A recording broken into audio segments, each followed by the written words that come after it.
السلام عليكم ورحمة الله وبركاته، وأهلا وسهلا بكم، وطابت أوقاتكم على الرحب والمحبة.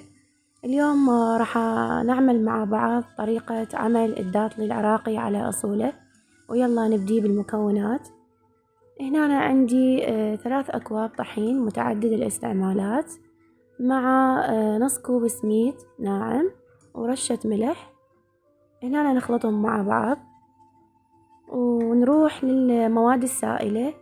نضيف 5 أكواب ماء. الكوب نفسه اللي نقيس بيه الماء نقيس بيه المواد الجافة.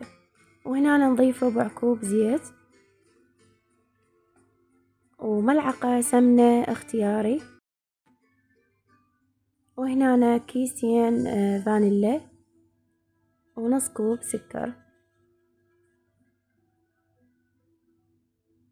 نتركه يغلي. هنا من بعد ما غلي ضفنا المواد الجافة. مجرد ما نضيف المكونات الجافة نطفي النار ونجانس المكونات نحركهن بهذه الطريقة. ننتظره يدفى ونحوله بالعجانة بالهوك اللي موضح بالشاشة، مو اللي نعجن بيه، لا هذا الهوك اللي بلاستيك حتى لا يكون قوام العجينة قاسي. هنا نص دقيقة نعجنه، وبالتالي نضيف نص كوب حليب سائل مع بيضتين وكيس فانيلا.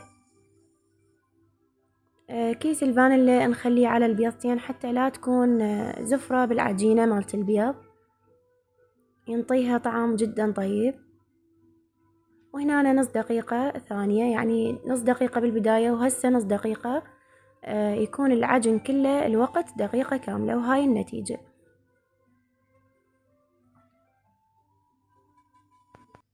وهنا أنا عندي الزيت دافي مو حامي، وكيس حلواني وأي فورمة متوفرة عندكم بالبيت تكون حجمها كبير. بالبداية الزيت دافي وبعدين نقدر نعليه. وبالنسبة للتشكيل حسب انتو الرغبة، حسب اللي يعجبكم انتو شكلوه. مثل ما قلت لكم بالبداية النار هادئة والزيت مو حامي، بعدين تقدرون تعلون النار وتقليب مستمر لحد ما يصير اللون الذهبي اللي عندنا. بالنسبة للعجن تقدرون تستغنون عن العجان، تقدرون بإيدكم وتعجنونه، بس عجن مو قوي، مجرد ما تماسكون المواد ويكون العجينة ناعمة بهذه الطريقة، يعني مو ضروري عجانة. بالنسبة للداطلي مباشرة من الزيت نصفيه من الزيت نهائيا ونضيفه للقطر مباشرة. القطر كوبين سكر مع كوب ماي، بالإضافة إلى ربع ملعقة شاي ستريك أسيد أو ليمون دوزي. نخلي مدة 7 دقائق على النار.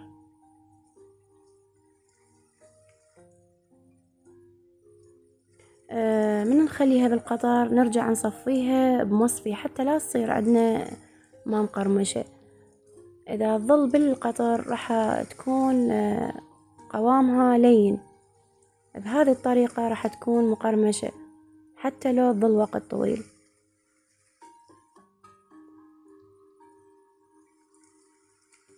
نكمل الكمية اللي عندنا، ومثل ما قلت لكم النار تكون هادئة والزيت بالبداية مو حامي، بعدين نعلي النار.